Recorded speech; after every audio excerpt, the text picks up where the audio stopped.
What if the system that swore to protect you was the one hunting you down? A decorated Navy SEAL returns home, only to find himself trapped in a deadly game against corrupt cops who think they own the law. But they made one mistake, they left him alive.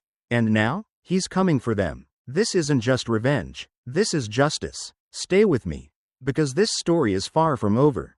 A warm southern breeze carried the scent of freshly cut grass through the quiet streets of Oak Ridge, a small town in Mississippi where the past clung stubbornly to the present. The streetlights hummed softly, casting long shadows across the manicured lawns of a neighborhood that rarely saw unfamiliar faces after dark. Elijah Thompson glanced at his twin brother, Marcus, as he steered their black pickup truck down the smooth asphalt. It had been years since they'd driven through these streets together. Coming home should have felt comforting. But something about this town always made Elijah uneasy. Maybe it was the way the locals still watched them like outsiders, even though they'd grown up here. Maybe it was the unspoken truth that no matter how much they achieved, how many times they served their country, some people would always see them as two black men who didn't belong. Marcus, ever the optimist, sat relaxed in the passenger seat, tapping his fingers against his knee in rhythm to a blues song humming through the radio. They had just left their mother's house, bellies full from her famous fried catfish, minds drifting in nostalgia of simpler times. A sudden flash of red and blue in the rearview mirror snapped Elijah out of his thoughts. The sound of a police siren sliced through the night. Elijah's grip tightened on the steering wheel. You see that? Marcus sighed, already pulling out his wallet. Yeah, just stay calm. The squad car tailgated them for a moment before the speakers crackled to life. Pull over, now. Elijah guided the truck to the curb, parking under a flickering street lamp. His heartbeat quickened, but his face remained neutral. He had been through this before. He knew the drill. Marcus exhaled slowly. Let me do the talking. Two officers emerged from the squad car. The taller one, with a buzz cut and a rigid stance, was Officer Markson. His partner, a stockier man with narrowed eyes and a smirk, was Officer Doyle. Elijah didn't need introductions. He knew their type. Doyle approached first, flashlight flicking across their faces, lingering longer than necessary. His lips curled. Well, what do we have here? Two unfamiliar faces in the nice part of town. Marcus forced a smile. Evening, officers. Something wrong? Markson placed his hand on his holster.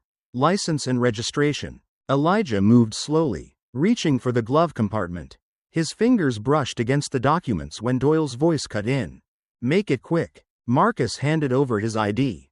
We just had dinner with our mother. We grew up here, officer. Doyle scoffed, glancing at the ID before holding it up to Markson with an exaggerated gesture. Would you look at that, Markson? We got ourselves a couple of heroes. He tapped the plastic card against his fingers. Says here you're military. Former Navy SEALs. Marcus corrected. Markson let out a low whistle.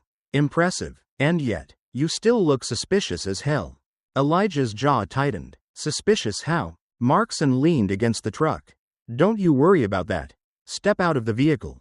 Marcus frowned. We haven't done anything wrong.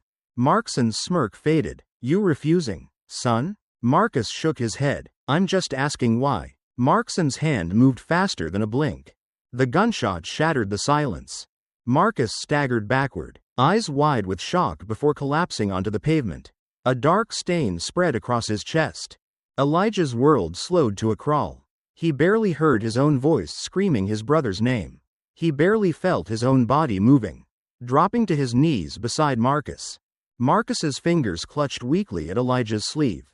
His breath shallow, his lips parted, trying to say something, but no sound came. His eyes, once full of life, stared up at the sky, unseeing. Elijah pressed his hands to the wound, trying to stop the bleeding, trying to hold onto something that was already slipping away. Doyle exhaled sharply. Damn it, Markson, you're supposed to let them resist first. Markson holstered his gun, glancing around the empty street. He reached for something. That's all the report needs to say. Elijah's hands trembled as he cradled Marcus's lifeless body. Doyle crouched beside him, voice low and sharp. You listen to me real good. This is how it's gonna go. He was aggressive. He resisted. You, well, You're lucky we don't pin this on you too. Elijah's chest heaved with ragged breaths. His vision blurred, but not from tears. Something else burned inside him. Something raw, something deep. Doyle's hand moved toward his holster. Don't even think about it, he muttered. And then, for the first time that night, Doyle hesitated, because Elijah wasn't shaking in fear. He wasn't begging. He was looking straight at Doyle with an expression that sent a shiver up the officer's spine. Elijah didn't move. His body stayed frozen, knees pressing into the cold pavement, hands still gripping Marcus's lifeless form. Blood seeped between his fingers, warm and thick, a cruel reminder that whatever he did now, it was already too late. His brother was gone. Doyle exhaled sharply, breaking the silence. He nudged the gun on the ground with his boot, sending it clattering away from Marcus's outstretched hand. His movements were casual, calculated, like he'd done this before. Then, with a slow precision, he pulled his own pistol and aimed it at Elijah's head. Get up, Doyle ordered. Elijah didn't react. Markson sighed. He's in shock. Just cuff him. Doyle took a step closer. I said, get up. The street was empty except for the occasional flickering porch light in the distance. No one was coming. No one was going to help. Doyle grabbed Elijah's arm, yanking him away from Marcus's body. Elijah resisted for only a second before the cold steel of handcuffs snapped around his wrists. You're under arrest, Doyle said, suspicion of resisting an officer, interfering with police business. Elijah barely heard the words. His heart pounded, but his mind was elsewhere, replaying the last few seconds over and over. The way Marcus's body had jerked, the look in his eyes just before he fell. A second patrol car pulled up, its doors swinging open as two more officers stepped out. They didn't question what had happened. They didn't ask why Marcus was on the ground. They saw Markson and Doyle standing over a handcuffed black man and nodded like it all made sense. No one even looked at Marcus. One of the officers grabbed Elijah's shoulder and shoved him toward the patrol car. He didn't resist, but he also didn't make it easy, forcing them to drag him across the pavement. As they threw him into the back seat, Elijah caught a glimpse of Marcus one last time. His twin brother, the person who had been by his side since the day they were born. Now, he was just another body on the asphalt. The ride to the station was silent, except for the occasional crackle of the police radio. Elijah sat rigid in the backseat, wrists aching against the too tight cuffs, breathing slow and controlled. His training had taught him how to endure, how to push past pain. But nothing in SEAL training had prepared him for this. They pulled up to the station, a squat brick building with a single dim light buzzing above the entrance. Doyle yanked Elijah from the car, gripping his arm hard enough to bruise. Inside, the air was stale, thick with the scent of sweat and old coffee. Elijah was led down a hallway lined with cheap metal desks. A few officers looked up as he passed, their expressions unreadable. Right here, Markson said, opening a door and shoving Elijah inside. The room was small, barely large enough for the metal chair and table in the center. Fluorescent lights buzzed overhead. Doyle dropped into the chair across from him, leaning back like he had all the time in the world. Markson stood near the door, arms crossed. Doyle grinned. You know what's funny? I don't even have to try hard to make you look guilty. Elijah didn't answer. Doyle leaned forward, tapping the table. You rushed at an officer after your brother tried to pull a gun. That's the story. Hell, we could say you reached for something too. No one's gonna question it. Markson chuckled. Yeah, your record's clean, but who's gonna believe you over us? Elijah clenched his fists under the table. Doyle's grin widened. You're thinking about it, aren't you? What you'd do if those cuffs weren't on. If there weren't two of us. He shook his head. Doesn't matter. Your brother's dead, and no one's gonna give a damn. Elijah met Doyle's gaze, his voice low and steady. Say his name again. Doyle smirked. Marcus? Elijah held his stare. Yeah, keep saying it. For the first time. Doyle hesitated. He laughed, but there was something forced about it. Put him in holding, Markson said, rubbing his temples. I don't want to look at him anymore. Elijah sat on the cold bench in the holding cell, staring at the wall. Time passed slowly. An hour, maybe two. Then he heard a voice, his mother's. I want to see my son. Her voice was strong, but there was an edge of desperation. He could picture her standing at the front desk, arms crossed, eyes red from crying. "I'm sorry, ma'am," a bored officer replied. "You're gonna have to wait."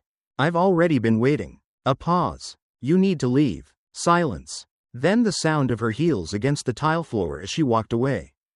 Elijah closed his eyes. No one was coming for him. By the time the sun rose, the cell was still dark. No windows, no clock, just the hum of fluorescent lights.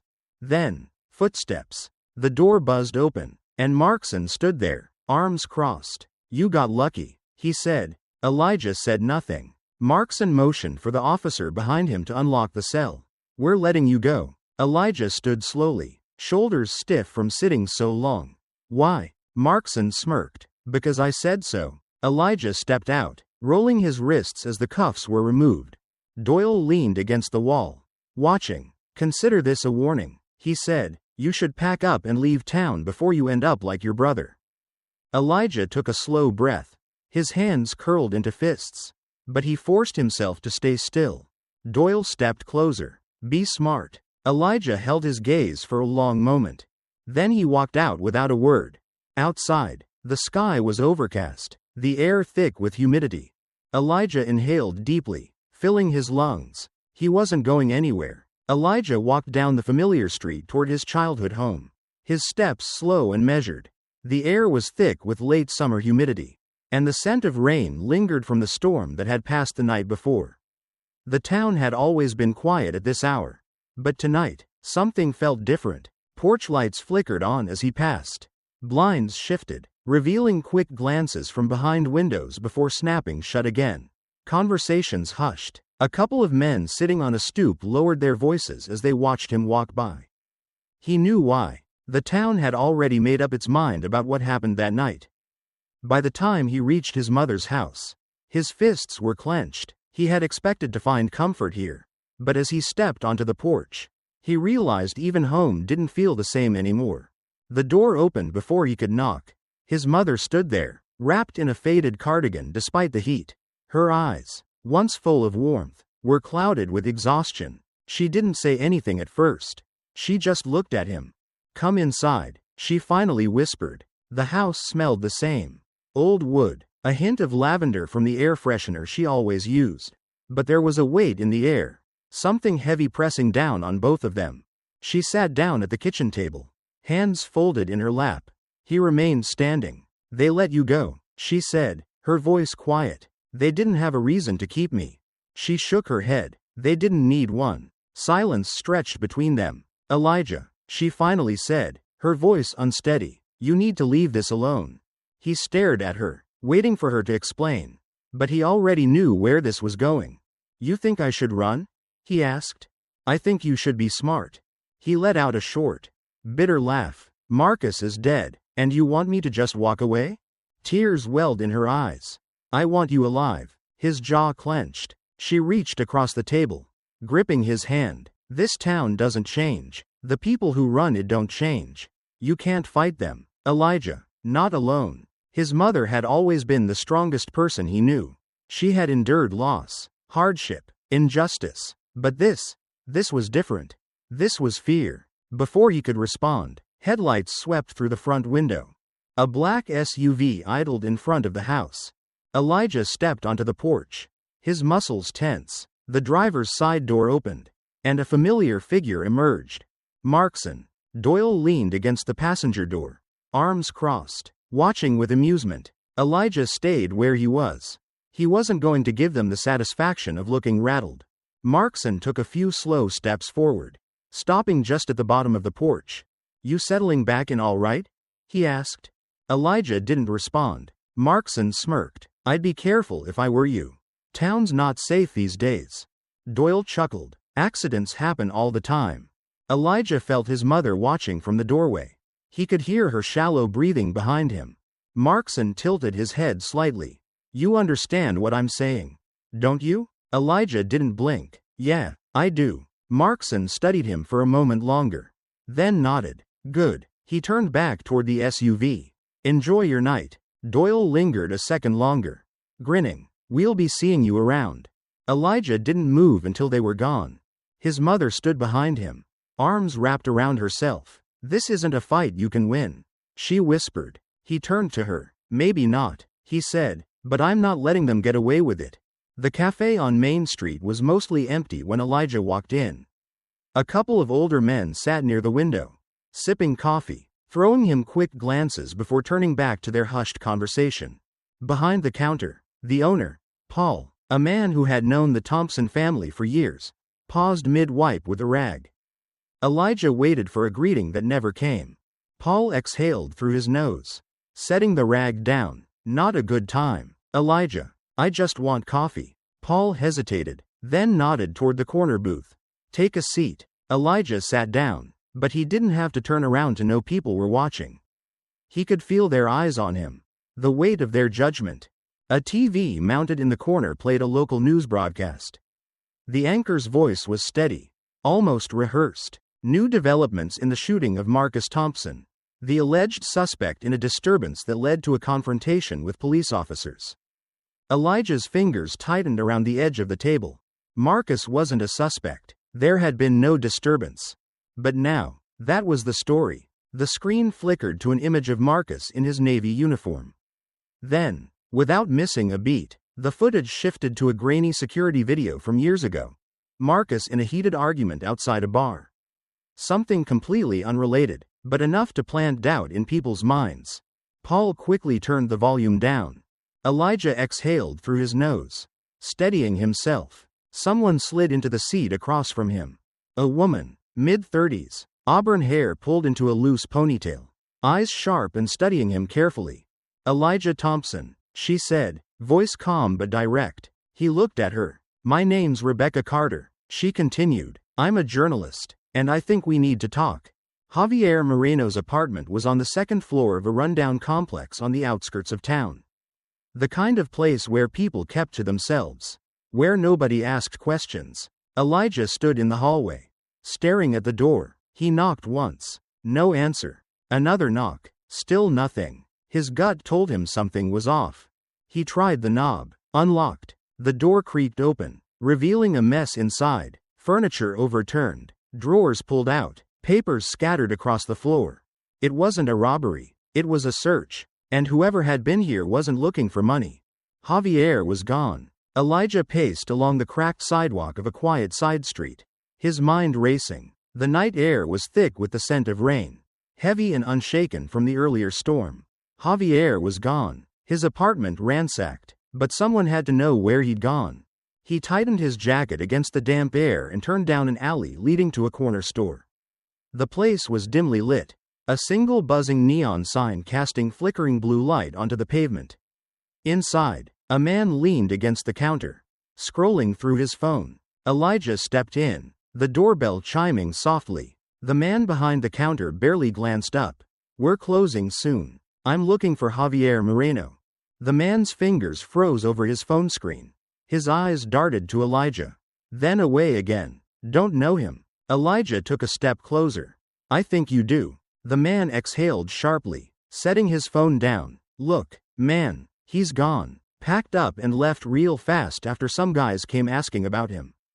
"What guys?" The man hesitated. "Cops. At least, they looked like cops." Elijah felt his jaw tighten. Did he say where he was going? A slow shake of the head. Just that he had to get out of town. Elijah ran a hand over his face. He had expected this, but hearing it confirmed felt worse. Javier had been scared enough to run, which meant he knew something dangerous. As Elijah turned to leave, a voice stopped him. "You're making a mistake." Rebecca Carter stood near the entrance, arms crossed. Elijah let out a breath.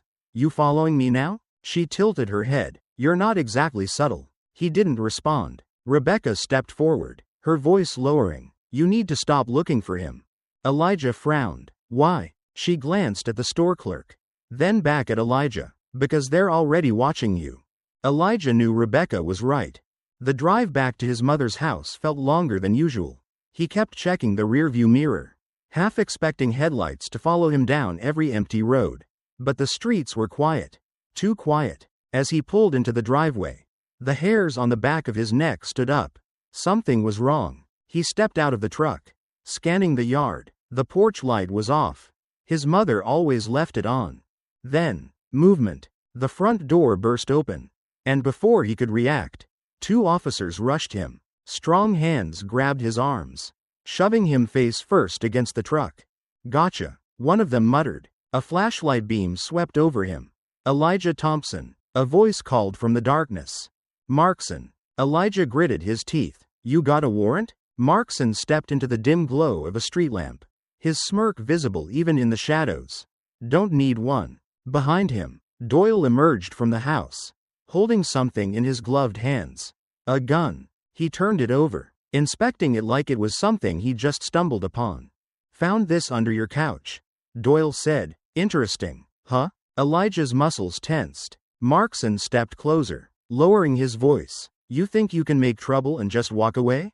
Elijah stayed silent. Markson chuckled. "Nah, see, guys like you always think you're smarter than the system. But the system was built for us, not you." The officers yanked Elijah's arms behind his back, locking the cuffs too tight around his wrists. Markson leaned in. "You're done." The squad car smelled like sweat and stale coffee. Elijah stared straight ahead as the town blurred past through the rain-streaked window. He could feel Rebecca's eyes on him from the sidewalk. She stood near the corner, half hidden in the shadows, watching. She knew, but there was nothing she could do. The station was cold. Fluorescent lights buzzed overhead, casting everything in a sickly yellow glow. Elijah was led through the booking process like any other criminal, his fingerprints pressed onto ink pads, his mugshot taken under a flickering bulb. Then, they threw him into a holding cell. Time passed in slow, aching silence. Then, footsteps. A guard stopped outside the bars, his expression unreadable. He leaned in, voice low. "If you want to live, don't sleep tonight." The holding cell smelled of sweat and mildew, the kind of dampness that never left no matter how many times the floor was mopped. Elijah sat on the narrow bench, his back against the cold cinderblock wall, eyes half closed but fully aware of his surroundings. The overhead fluorescent light buzzed softly, flickering every few seconds like a dying heartbeat. The room was small. Just a metal toilet in the corner and enough space for a man to stretch his legs if he didn't mind stepping into a puddle of something best left unidentified. The bars cast long shadows across the cracked linoleum, their pattern shifting every time an officer walked past. Elijah had been in worse places. Much worse. But this wasn't a war zone. And that's what made it dangerous. Out there, at least, he knew the rules. Here, the enemy wore badges. A soft shuffle of footsteps made him glance up. Across the cell, 2 other inmates sat on another bench. One was middle-aged, skin weathered from too many years under the sun, his arms covered in crude tattoos. The other was younger, barely out of his teens, eyes darting nervously between Elijah and the door. Elijah didn't miss the way the older man was watching him, measuring. Markson's voice cut through the low hum of the station. "Come on now, Thompson. You're looking a little out of place." Elijah didn't move. Markson leaned against the bars, arms crossed. He was enjoying this. "I gotta tell you, I never expected to see a SEAL end up here. Thought you guys were supposed to be untouchable." Still, Elijah stayed quiet. Markson tapped the bars with his knuckles. "Not so tough now, huh?" Elijah met his eyes, calm and steady. Markson's smirk faltered, just for a second. Then he pushed off the bars and walked away. Elijah let out a slow breath. He had been under interrogation before. This wasn't any different. Hours passed, maybe more. There was no clock in the cell, no way to track time except for the shift changes of the officers outside. Eventually, Doyle arrived. He carried himself like he had all the time in the world. A cup of coffee in one hand. He took a sip before setting it down on the metal table in the hallway. Then he stepped inside. The 2 other inmates stiffened slightly but stayed where they were. They knew better than to get involved. Doyle pulled up a chair and sat down, flipping open a folder. "Let's cut the crap, Thompson." He tapped the papers in front of him. "We both know how this ends. You sign a statement admitting you interfered with an officer during an active investigation. And we can make this easy." Elijah didn't respond. Doyle exhaled, shaking his head. "You military types always think you're above it all." He slid a piece of paper across the table. "Sign it. Walk out of here in a week instead of doing real time." Elijah didn't so much as glance at it. Doyle's jaw tightened. You're not getting out of this, Thompson. Elijah leaned forward slightly. Then why are you so desperate for me to sign? For a split second, Doyle's fingers twitched. Then he forced a laugh, grabbing the paper and crumpling it. You think this is a game? Doyle said. We own this town. No one's coming for you. No one cares. He stood up, snatching his coffee from the table. Elijah let his silence be his answer.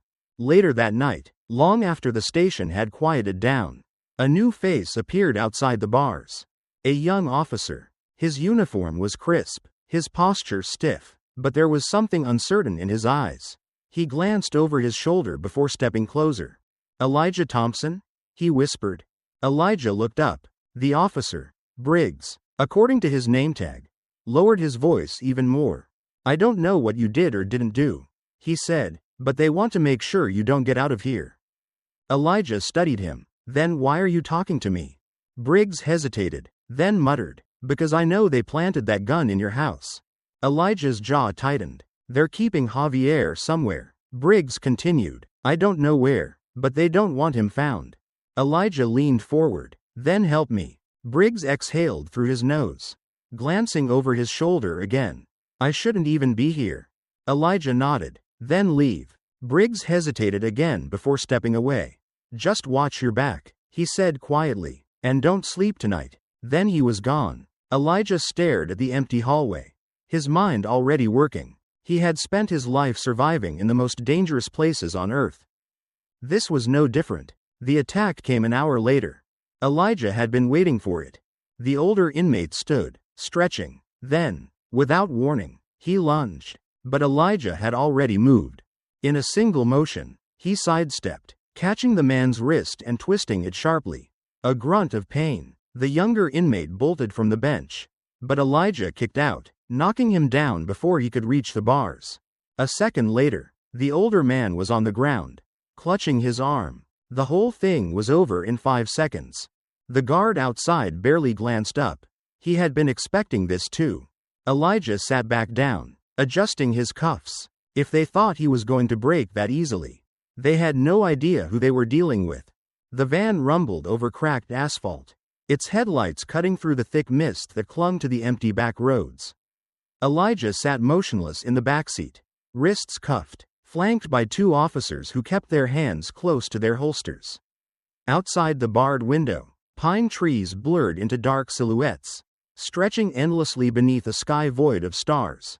He already knew what this was. They weren't transferring him to another jail. They were taking him somewhere he wouldn't come back from. One of the officers up front cleared his throat. Long ride ahead, he muttered. Elijah didn't respond. Markson had played his hand, trying to remove him quietly under the guise of prisoner relocation. But the fact that they were avoiding major highways, sticking to unmarked roads, told Elijah everything he needed to know. This was an execution. His fingers curled around the small piece of metal hidden in his palm, a razor blade, pressed into his hand by Briggs just before they loaded him into the van. The younger officer hadn't said much, just a quick whisper as he slipped it to him. You're gonna need this. Elijah had spent years in war zones, trained to see patterns, recognize weakness, and right now, he was surrounded by 3 men, in a moving vehicle, far from any witnesses. The odds weren't good, but he'd had worse. Rebecca sat in her car outside the police station, staring at the glowing screen of her laptop. The official report stated that Elijah was being transferred to a high-security facility an hour outside of town. No explanation, no hearing, no lawyer present. She drummed her fingers against the steering wheel. Something wasn't right. She had been covering corruption in law enforcement long enough to recognize when someone was being disappeared. Elijah Thompson wasn't making it to that facility. She grabbed her phone and dialed. The call went straight to voicemail. Briggs, she said, keeping her voice low. Something's going on. Call me back. She started the car. She needed to move fast. The driver adjusted the rearview mirror, stealing a glance at Elijah. You know, he said casually, if I were you, I'd start praying. Elijah met his gaze in the reflection. The driver smirked. Markson says hello. Elijah struck. In one sharp motion, he twisted his wrists. snapping the zip tie against his knee, freeing his hands. The officer to his right barely had time to react before Elijah's elbow drove into his throat, cutting off his air. The second officer reached for his gun. Too slow. Elijah grabbed his wrist, twisting hard. A sharp cry, the sound of a shoulder popping out of its socket. The gun clattered to the floor. The driver cursed, jerking the wheel as the van swerved violently. Elijah lunged forward, wrapping the chain of his cuffs around the driver's neck, pulling back with all his strength. The van veered off the road, crashing through a line of bushes before slamming to a stop in a ditch. Smoke filled the air. Elijah pushed the door open, stumbling out. His body ached, but he forced himself to move. Sirens wailed in the distance. He had maybe 2 minutes before backup arrived. The dark outline of a truck loomed ahead, engine idling. Someone had been waiting. Without hesitation, Elijah sprinted toward it, pulling the handle. The door swung open, empty. He climbed inside, gripping the wheel. His pulse pounded in his ears as he jammed the truck into gear. Tires spun against the mud before catching traction, launching him forward. Behind him, the van's radio crackled with frantic voices. Elijah Thompson has escaped. All units respond. He pressed the gas. Back at the station, Markson listened to the transmission in stunned silence.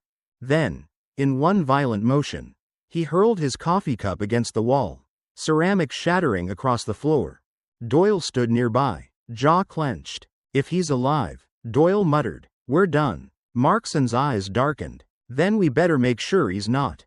Miles away, beneath the cover of the trees, Elijah gripped the small blade in his palm. The fight wasn't over. It was just beginning. The abandoned warehouse sat at the edge of town, its rusted metal siding creaking softly in the wind. The place had been empty for years, forgotten by most. But tonight, it was more than just a relic of the past. It was a hiding place, a war room. Elijah sat on an old wooden crate. A small radio balanced on the floor beside him. Static crackled through the speakers, followed by the smooth, detached voice of the local news anchor. Elijah Thompson, a former Navy SEAL and suspected fugitive, remains at large. Authorities warn that he is considered armed and dangerous.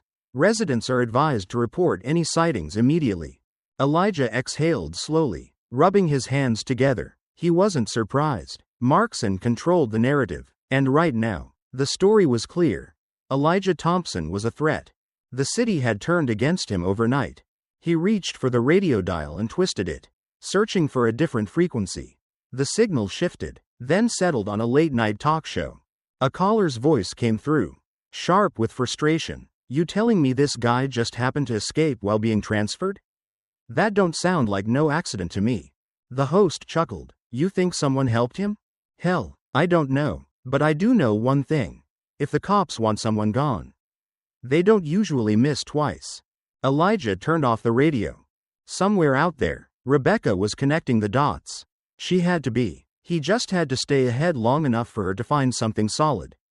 The next few hours were spent working contacts. Elijah still had people, old connections, friends who knew how to operate in the shadows. The kind of people who could find a missing man when no one else could. Javier was out there, and Elijah needed to find him before Markson did. It didn't take long before a name surfaced. A cop, not a high-ranking one. Just another foot soldier in Markson's army. Someone who had been seen handling cleanup jobs. The kind that never made it to a report. Elijah memorized the name, then moved. The officer lived alone in a rundown duplex on the west side of town. A place with peeling paint and a mailbox stuffed with unpaid bills. Elijah watched from a distance, waiting for the right moment.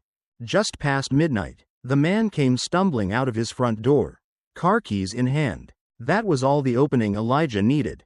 He struck fast, a hand over the mouth, a sharp twist of the wrist, forcing the gun from the officer's grip before he even had time to reach for it. A precise strike to the back of the knee, sending the man collapsing onto the pavement. Elijah dragged him into the shadows. The officer woke up tied to a chair in the warehouse, his hands secured behind his back with thick zip ties. His eyes darted wildly around the room. What is this?" Elijah crouched in front of him, voice calm. "You know who I am." The officer swallowed hard. I need to know where they're keeping Javier Moreno. The man shook his head, panic creeping into his voice.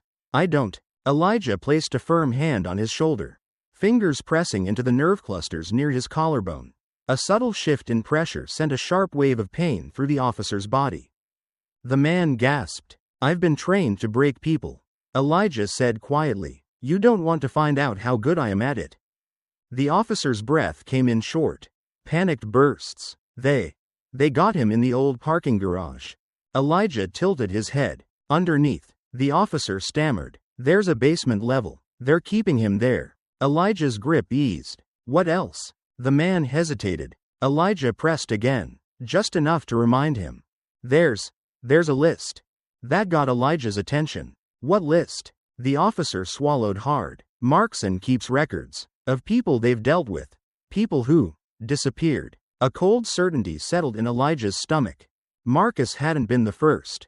And unless he did something, he wouldn't be the last.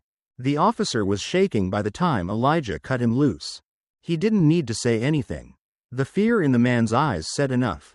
As Elijah watched him stumble out into the night, he knew one thing for certain. The hunt had begun. And this time, he wasn't the prey. The night was thick with humidity, the air heavy with the scent of rust and gasoline. Elijah crouched behind the remains of an old sedan, its frame half-eaten by time and neglect. The junkyard stretched out before him like a graveyard of forgotten machines. Twisted metal and shattered glass littering the cracked pavement.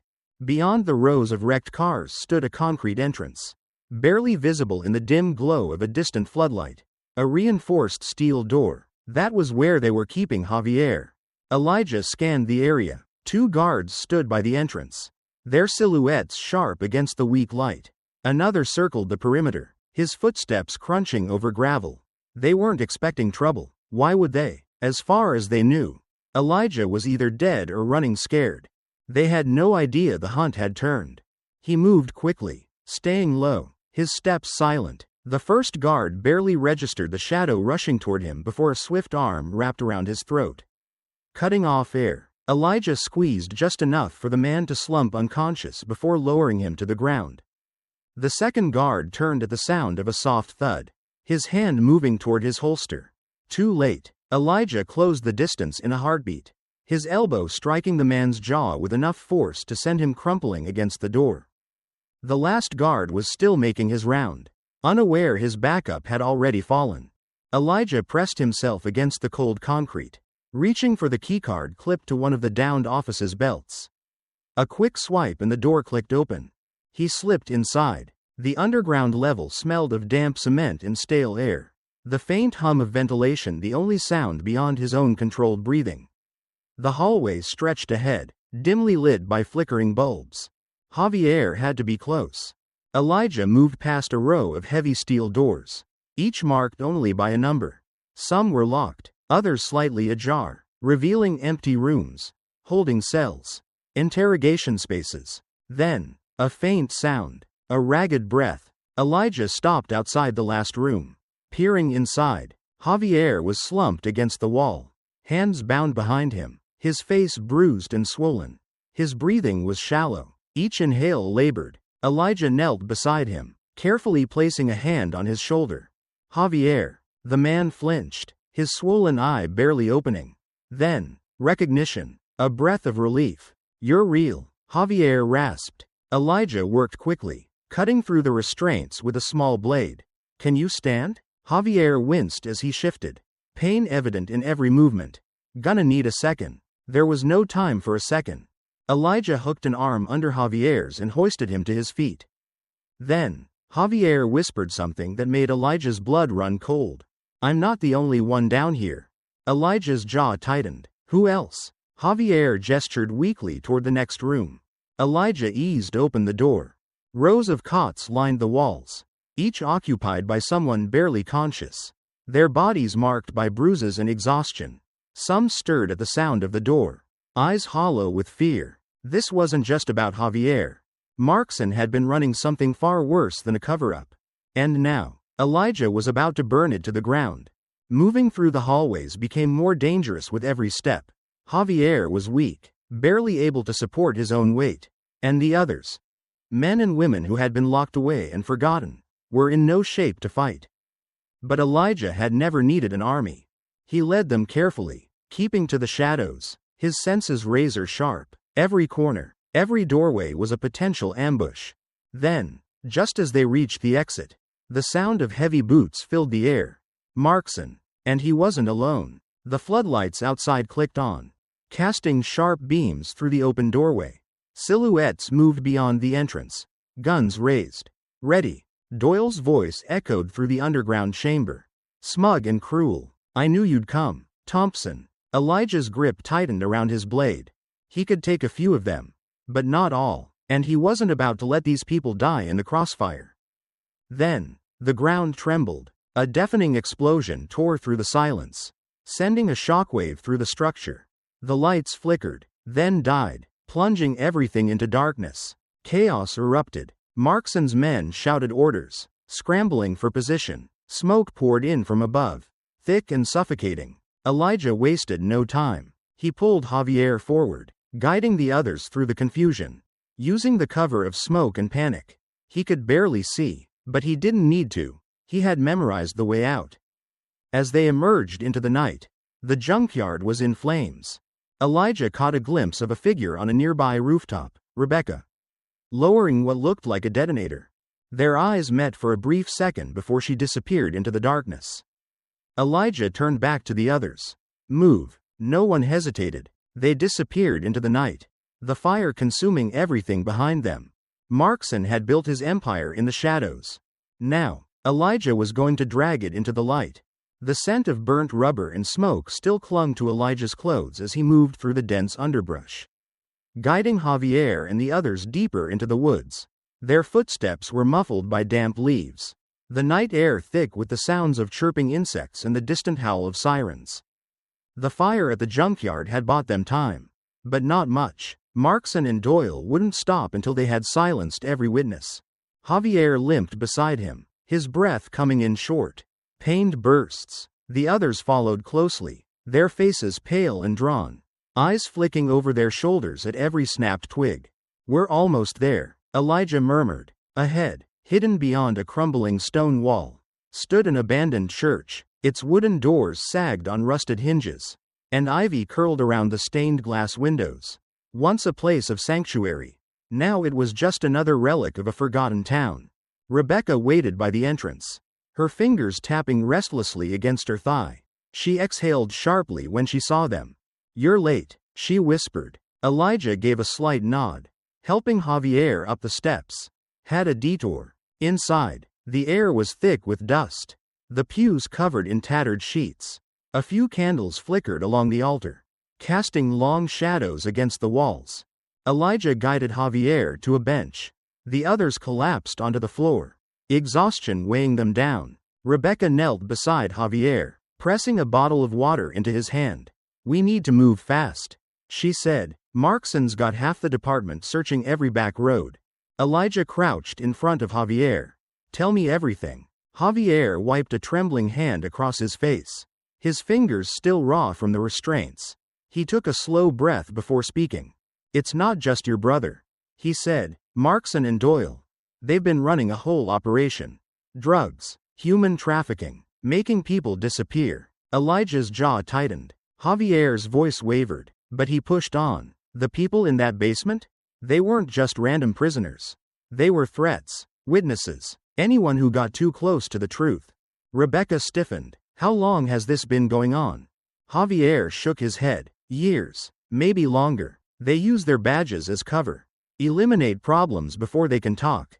Elijah leaned in. Where's the proof? Javier hesitated, then said, there's an external drive, full of files, videos, names. It's everything. But Markson has it hidden. Rebecca exhaled. If we get that drive. We don't get it. Elijah interrupted. We take it. A heavy silence settled over the room. The flickering candlelight cast sharp shadows across his face, the weight of his words settling deep. Rebecca met his gaze. This isn't just about Marcus anymore, is it? Elijah shook his head. It never was. Outside, the night was still. No wind, no movement. Then, a sound. A single, muffled gunshot. Inside the church, one of the freed prisoners gasped, clutching his chest. A dark stain spread across his shirt. For a moment, no one moved. Then the silence shattered. Elijah grabbed Rebecca, yanking her down as another shot tore through the wooden door. The candles tipped over, wax spilling onto the floor. "Move," Elijah barked. Javier struggled to his feet, leaning on Rebecca as they scrambled toward the back exit. The others followed, panic fueling their steps. Elijah turned, scanning the darkness beyond the broken windows. Somewhere out there, Markson's men were waiting. They had been found. Elijah clenched his fists. The time for hiding was over. Now, it was war. The storm rolled in just past midnight, thick clouds swallowing the moon, casting the town into a deeper darkness. The wind howled through empty streets, rattling street signs and sending loose debris skittering across the pavement. Elijah watched from the shadows. A lone patrol car idled in front of a diner on the outskirts of town. Inside, a young officer sat slumped behind the wheel, his face illuminated by the soft glow of his phone screen. The rain tapped gently against the windshield, masking the nearly silent approach of the figure slipping through the darkness. Elijah moved fast. In the blink of an eye, he was at the driver's side door. A gloved hand reached through the cracked window, snatching the officer's phone before he could react. The man jolted upright. "What the hell?" Elijah's voice was calm, controlled. "Look at your messages." The officer's breath hitched as he fumbled for his radio. "Don't," Elijah warned. "Just look." The phone screen flickered. A new message had appeared. An anonymous sender. Attached was a video. The officer tapped the play button with shaking fingers. The footage was grainy, shot from a distant vantage point. But the horror was clear. Marcus Thompson, standing beside his truck, hands raised. Markson's gun firing. Marcus collapsing onto the pavement. Doyle kicking his body. The audio was muffled, but the laughter was unmistakable. The officer swallowed hard. Elijah leaned in closer. "That's who you're working for." The man's hands trembled around the phone. I didn't know." "You do now." A long silence. Then, barely above a whisper, the officer spoke. "I'm out." Elijah studied him for a moment before stepping back into the darkness. One down. Markson sat in his office, fingers drumming against his desk. His temples ached, a dull throb pulsing behind his eyes. He hadn't slept in 2 days. Something was wrong. First, one of his men had called in sick, spooked by an anonymous message. Then another. And now, the power had gone out in Doyle's house in the middle of the night, leaving the man panicked and pacing his driveway with a shotgun. Markson clenched his jaw. It was Thompson. It had to be. He had underestimated the man. He had assumed, after the escape, that Elijah would keep running, that he would go underground, licking his wounds, waiting for a chance that would never come. But no, Thompson was still here, and he was coming for them. Doyle wiped sweat from his forehead, peering through the blinds of his darkened house. His hands gripped the shotgun tighter, knuckles white. The lights had gone out at exactly 2 a.m. The breaker box was intact. No sign of a storm knocking anything loose. Just darkness. And then the calls started. Blocked numbers. Silent voicemails. The feeling of something just outside his line of sight. He couldn't take it anymore. Doyle grabbed a duffel bag from his closet, stuffing it with cash and a pistol. He had seen enough men go down to know when the walls were closing in. Screw Markson. He wasn't going to be next. The house was quiet. Markson's house. Elijah moved through the hallway, his steps silent. The storm outside covered any noise. Thunder rolling in the distance. He knew the layout well. Every cop in town had a certain arrogance, an assumption that no one would ever come for them. He reached the study. On the desk sat a half-empty glass of whiskey, a few scattered files. Elijah placed a single folder on top of the mess. Inside, neatly arranged, were the names of every person Markson had silenced over the years, including Marcus. The message was clear. Markson wasn't the only one watching. Markson's breathing was ragged as he stared at the folder spread open on his desk. The names, the dates, the details. Every crime he thought had been buried was now staring back at him in cold black ink. He snatched the papers and hurled them across the room. The whiskey glass followed, shattering against the wall. amber liquid dripping onto the hardwood floor. His fists clenched as rage bubbled up inside him. Someone was inside his house. Someone had been close enough to leave this. His phone buzzed. He grabbed it, barely glancing at the screen before pressing it to his ear. "Where the hell are you?" Doyle's voice came through, low and tense. "I'm out." Markson's pulse hammered. "What?" "I said I'm done, man." Doyle exhaled sharply. "It's over. You don't see it?" Thompson's still standing. "And now we got rats inside our own damn department. I'm not going down with you." Markson tightened his grip on the phone. "You walk now. You're already dead." Silence. Then Doyle muttered, "Better dead than sitting in a cell." The line went dead. Markson let out a string of curses, slamming his fist against the desk. He had underestimated Thompson. That mistake was eating away at him like a disease. He needed control. And to take back control, he had to find the traitor in his own ranks. Tyler Briggs sat at his desk in the corner of the precinct, pretending to go over paperwork while his ears picked up every conversation around him. The station was different now. Tense, unstable. Ever since Elijah escaped, people were whispering. Some of the officers were questioning things they never would have dared question before. The video leak had made sure of that. Briggs had seen it that morning, spreading like wildfire across local news and social media. It wasn't just shaky footage of Marcus getting shot. No, this was worse. Someone, Elijah, most likely, had released a second recording. It was audio. Markson and Doyle, talking, laughing, making plans to cover up the murder. Briggs had recognized the voices instantly. So had half the department. Now, everyone was watching their backs. Markson had called a meeting. A closed-door one. Only his loyalists had been invited. Briggs wasn't one of them. He knew what that meant. They were looking for the leak. Elijah leaned against the worn-out pew of the abandoned church, listening as Rebecca read through the comments flooding the news websites. "They want an investigation," she said, scrolling. "People are calling for Markson and Doyle to be suspended. Protests are starting to form downtown." Javier sat nearby, still weak, but his face lit up at the words. "It's working." Elijah gave a slow nod. "It's a start." But they weren't done. Markson was dangerous. But cornered? He was lethal. Elijah knew the next move wouldn't come from a press conference or a policy change. It would come in the dead of night. Quiet and bloody. That's why he needed Briggs to stay inside. They needed a man on the inside now more than ever. Markson walked through the precinct, his gaze scanning every officer, every desk, searching for signs of weakness. The leak had to be one of them. When he reached the back office, he shut the door behind him. 3 officers sat inside, the last remnants of his loyal crew. They had been with him long enough to know what needed to be done. "We got a rat," he said. They didn't speak, but the tension thickened. Markson's eyes landed on one man. "Find out who it is. And if we do?" Markson's lip curled. "Make an example out of them." The officers exchanged glances. They all understood. Briggs felt the first spike of danger when he noticed 2 of Markson's men watching him too closely.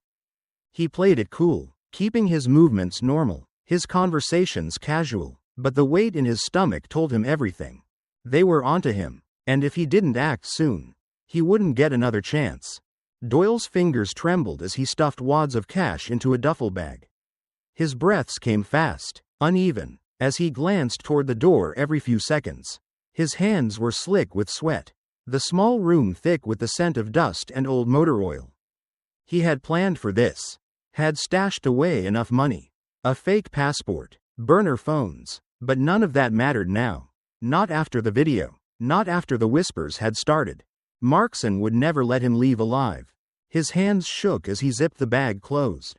He grabbed the gun from the table, tucking it into the waistband of his jeans before slinging the bag over his shoulder. Then he stepped outside into the night. The warehouse sat on the outskirts of town, a forgotten relic of industry, its skeletal frame barely standing. It was supposed to be temporary, just a place to lay low, get his bearings before disappearing for good. But Doyle had never been good at running. And he wasn't alone. Elijah watched from the shadows, his body still, breath slow and measured. Doyle had been sloppy. He had driven straight to this place, checking over his shoulder like a man being followed. But he hadn't seen Elijah. trailing him with the patience of a hunter. The bastard was panicking. And when men like Doyle panicked, they made mistakes. Elijah moved carefully, sticking to the blind spots between the rusted shipping containers that lined the warehouse perimeter. He could hear Doyle inside, muttering to himself, his footsteps uneven against the concrete floor. Elijah slipped through a broken doorway, his boots silent. Doyle was at a desk, rifling through papers, shoving things into a bag. He didn't notice the shadow moving toward him until it was too late. The cold press of steel against the back of his neck made him freeze. Elijah's voice was low. Going somewhere?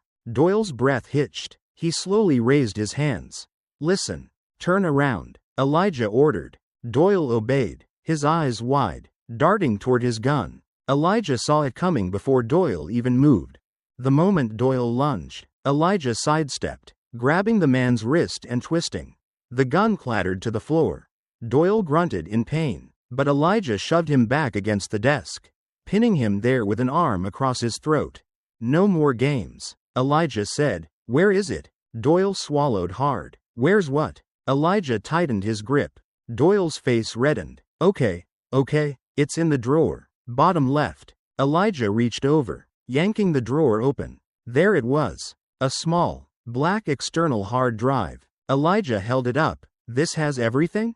Doyle nodded rapidly. It's all there. The killings, the money, the people they disappeared. You think I wanted any part of this? Elijah stared at him. You pulled the trigger. Doyle's lip curled. I did what I had to do. Just like you're doing now. For a long moment, Elijah considered it. Doyle deserved worse than a quick death. But vengeance wasn't the mission. Elijah stepped back. You're done, he said. Doyle's shoulders sagged in relief. You're letting me go? Elijah's jaw tightened. You're gonna disappear, just like you planned. But if I see you again, you won't be walking away. Doyle gave a shaky nod, rubbing at his throat. Fine, whatever you say. Elijah turned, slipping the hard drive into his jacket. He had what he came for. Then the shot rang out. Doyle's body jerked, his chest blooming red. He staggered, eyes wide with shock, before crumpling to the ground. Elijah spun around, gun raised. Markson stood in the doorway, his own pistol still smoking. For a moment, neither man moved. Then Markson smirked. Didn't think I'd let you have all the fun. Did you? Elijah clenched his jaw, his grip tightening around the gun.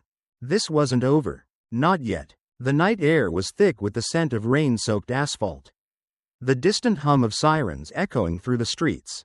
Elijah's heart pounded as he sprinted through the back alley, his breath steady despite the chase. Behind him, gunfire rang out, bullets carving into the rusted metal of abandoned dumpsters. Markson's men weren't hesitating anymore. Elijah ducked behind a crumbling brick wall, reloading his stolen pistol with quick, practiced movements. The glow of flashing red and blue lights bounced off the buildings around him, casting erratic shadows across the narrow alley. He needed to disappear. A chain-link fence loomed ahead. Without breaking stride, Elijah leapt, his boots catching the top just long enough to swing himself over. He landed with a controlled roll on the other side, just as the sound of approaching footsteps grew louder.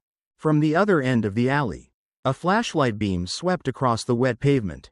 A voice cursed. He's gone. Elijah didn't wait to hear more. He was already moving. Markson stood in the center of the police station, his hands planted firmly on the edge of the dispatch desk. The tension in the room was suffocating. Officers moved quickly but carefully around him, their movements stiff, uneasy. The hunt for Elijah Thompson had turned the entire town into a battlefield. Markson's eyes flicked toward the main entrance, where another squad of officers was gearing up, his face twisted in frustration. He's still out there, he muttered. One of his men hesitated. Sir, we've locked down every major exit. If he's still in town, there's nowhere left for him to go. Markson exhaled sharply. Then why hasn't he been caught? His phone buzzed. A message. No number, no trace. Just a single sentence. You and me, tonight, nowhere left to run. Markson's fingers tightened around the phone. Then, slowly, his lips curled into a smirk.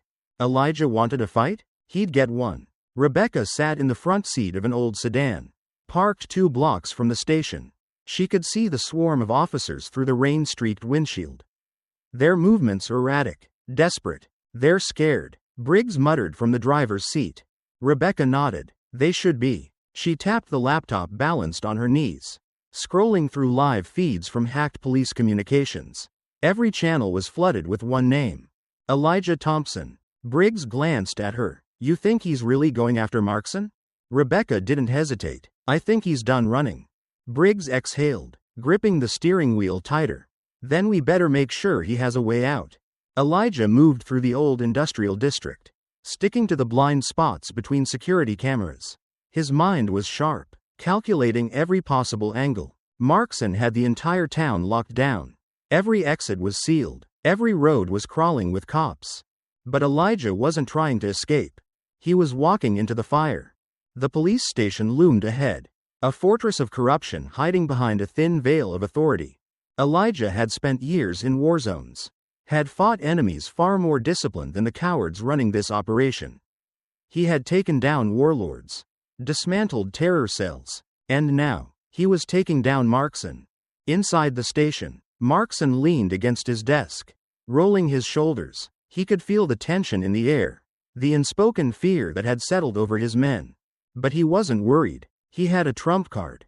A traitor. Someone Elijah trusted. Markson's grin widened. Thompson had no idea what was coming. The rain had slowed to a steady drizzle, soaking the pavement and filling the air with the scent of wet asphalt. The town was quiet, too quiet. As Elijah moved through the shadows, he kept his steps light, his breathing even, his mind razor sharp. The police station loomed ahead, its lights dimmed for the night. But Elijah knew better. The real danger wasn't outside, it was waiting for him inside. Briggs had given him the entry point, an old service tunnel that ran beneath the building. Forgotten by most, it was originally built for maintenance workers but had been abandoned for years. Only someone with access to internal records would have known it still existed. Briggs had taken a risk getting him this information. Now it was Elijah's turn to take one. He moved quickly, slipping through the tunnel's rusted gate, his flashlight barely illuminating the damp walls. The passage smelled of mildew and stagnant water. But it was clear. For now. Briggs exhaled slowly as he leaned against the console in the security office, his fingers hovering over the keyboard. The station's internal cameras were a mess, grainy, outdated, half of them barely functioning, which worked to his advantage. He tapped a few keys, redirecting the surveillance feeds, setting up loops that would give Elijah just enough time. It wasn't perfect, but it was all they had. A voice crackled over the radio. All units, hold positions. Suspect will make his move soon.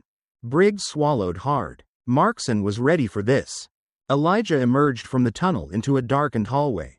The air was stale, the overhead lights flickering. He knew this place well. He had been in holding cells like these before.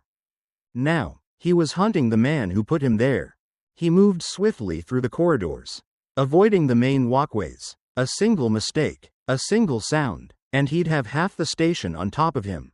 Then, finally, he reached the door. Markson's office. Elijah pushed it open. Markson was waiting. He sat behind his desk, a pistol resting in front of him, his fingers tapping against the wood. A slow, measured rhythm. You're late, he said, his voice calm. Elijah stepped inside, shutting the door behind him. You talk too much. Markson smirked. You know, I figured you'd try something stupid. But I have to admit, breaking into a police station? That's bold. Elijah's gaze flicked to the gun.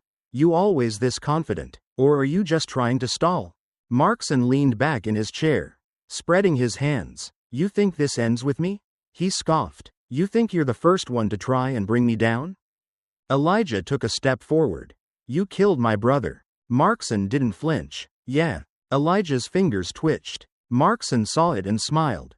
There it is, he murmured. That fire, that rage. Go on, Thompson. Do it. Give them exactly what they want.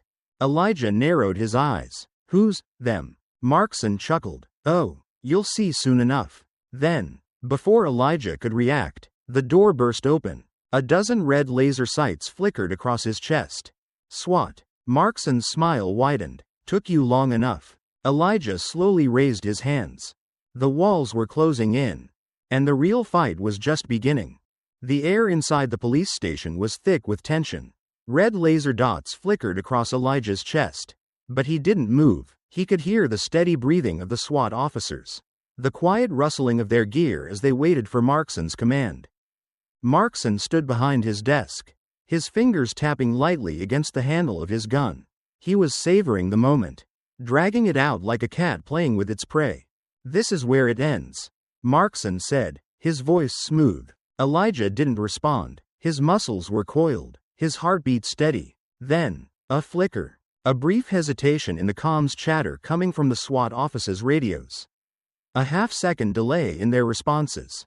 "Briggs." Elijah didn't hesitate. He moved like lightning, shifting to his left just as one of the SWAT officers twitched. A second later, he struck, his elbow connecting with the closest officer's jaw, sending the man staggering backward. A gunshot cracked the air, but Elijah was already in motion, grabbing the dazed officer's rifle and slamming the butt of it into another's stomach. He twisted, ducking under a wild punch, then drove his knee into the man's chest. Chaos erupted. Markson shouted something, but his voice was lost in the scramble. The SWAT officers tried to regroup, but Elijah was faster. He shoved a chair into one of them, used the brief moment of confusion to sprint toward the door. Bullets ricocheted off the walls as he dove through the opening. The chase was on. Rebecca sat in the passenger seat of Briggs' car, her hands flying over the keyboard of her laptop. The glow of the screen illuminated her determined expression. "We're live," she muttered. Briggs nodded, his knuckles tight against the steering wheel. The video feed flickered, then steadied. The screen showed the grainy but damning footage from Doyle's hard drive. The bribe money changing hands. The falsified reports. And then, the worst part. Markson and Doyle standing over Marcus, his body lifeless on the pavement. Rebecca exhaled sharply. "Let's see him spin his way out of this." Markson's pulse pounded as he sprinted through the back hallways of the station. Everything was falling apart. The SWAT team had been useless. Elijah was still breathing, and now his phone wouldn't stop buzzing. He glanced at the screen. Live feed. His face, his voice, his crimes, every single dirty secret, spilling out for the world to see. "No, no, no," he muttered. His hands shook as he dialed a number. Voicemail. He tried another. No answer. His safety net was gone. And Elijah was coming. Elijah moved through the dark streets like a phantom, his boots splashing through puddles left by the rain. His breath was steady, his focus razor sharp. Ahead, Markson was running. Elijah closed the distance with ease, following him through twisting alleys and abandoned backstreets. The once powerful cop was nothing more than a desperate man now. Stumbling, gasping, reaching for a lifeline that no longer existed. They turned a corner. Markson skidded to a stop. Dead end. He spun around, chest heaving. His gun was gone, lost somewhere in the scramble. Elijah stepped forward. Markson let out a bitter laugh. "You got what you wanted. It's all out there now. So go ahead, finish it." Elijah didn't raise his gun. Markson's jaw clenched. "Do it, kill me, like I killed your brother." Elijah stared at him for a long moment. Then, slowly, he holstered his weapon. "You're not worth the bullet." Markson's face twisted in rage. "You think this changes anything? You think you've won?" Elijah pulled out his phone and tapped the screen. The camera went live. Millions were watching. Markson's face drained of color as he realized what was happening. Elijah took a step back, letting the world see him for what he truly was. A man undone. The streets were alive with voices. People had gathered outside the station, their faces illuminated by the glow of phone screens broadcasting the live feed. They had seen everything, every crime, every betrayal, and now, they were watching as Markson, once untouchable, was dragged into the back of a police cruiser. His wrists were bound in cuffs. His once perfect uniform was soaked with sweat. The same badge he had used to terrorize this town now meant nothing. Someone in the crowd threw a crumpled beer can. It bounced off the hood of the car, rolling to the curb. Markson flinched. The jeers grew louder, but the people didn't need to lay a hand on him. His punishment had already begun. Elijah stood in the shadows of an alleyway, watching the scene unfold. The fire in his chest should have died down. But it hadn't. He had won. Or had he? Markson was just a symptom. The disease ran deeper. His fingers tightened around the brim of his hood as he turned away. Slipping into the night, Rebecca's voice crackled in his earpiece. They're going to be looking for you. I know. You should get out now. Before they pin something else on you. Elijah exhaled. I already did what I came to do. A pause. Where will you go? She asked. He didn't answer. A bus rumbled in the distance, its headlights cutting through the fog. The station was just a few blocks away. Elijah walked toward it, his footsteps fading into the hum of the city. By the time the police started looking for him, he was already gone. Rebecca's article hit the front page within hours. The headline was simple: The man who took down a monster. She laid it all out. The corruption. The cover-ups. The murders. Names were named. Evidence was exposed. Markson's trial would be quick. There was no spinning this. But that wasn't the end. As news anchors dissected the case, talking heads debated the implications. A quieter battle was still being fought. In a dimly lit office miles away, a group of men sat around a long table. They weren't the kind of men whose names appeared in newspapers. They didn't wear badges, but they controlled the ones who did. A file sat open in front of them. Inside were photos of Markson, of Elijah, of every loose thread in their carefully woven system. One man, older, with a scar running down his cheek, tapped his fingers against the table.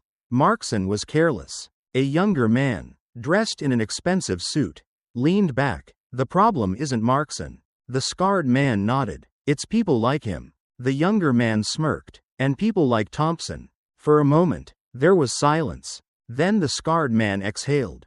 Closing the file, Elijah Thompson might be gone.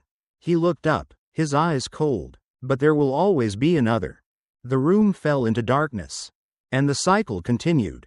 Justice isn't just about one man taking down a corrupt system. It's about the people who refuse to stay silent. Elijah Thompson may have disappeared, but his fight lives on. Because for every Markson, there's another shadow pulling the strings. And for every Elijah, there's someone else ready to stand up. So, what do you think? Is justice ever truly served? Or is it just a cycle waiting for the next name to step forward? Let me know in the comments. And if you want more untold stories like this, make sure to subscribe to Covert Truths. The truth is out there. You just have to be willing to see it.